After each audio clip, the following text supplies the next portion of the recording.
Hey, welcome back, everybody. It's Sully, and we are on our Backcove 41 install for Andrew Savage and Boston Yachts.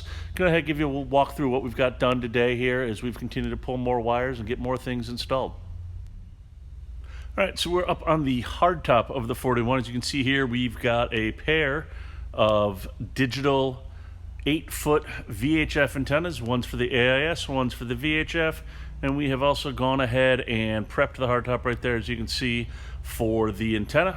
We've got that getting built down below on the F deck. We're going to go take a look at that and see what all is involved in getting that ready to go to be installed on this Backcove 41. All right, so here you can see the finished sea view mast. We have to completely assemble these. We have to put the wings on and everything else on this one. You see we have two GPS antennas on here. We have one for our MFD and one for our AIS system. We have our Glomex TV antenna mount right there. You can see from the stainless. And then on the back, right below the light right there, you see we've made a custom bezel that is going to be housing one of three Garmin cameras. On this boat in particular, that camera right there will be their backup camera on the Garmin network.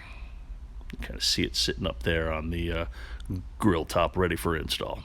All right, so there was a lot of time in getting the mast built. There was a lot of time getting all pre-wired there, getting everything up into the hardtop.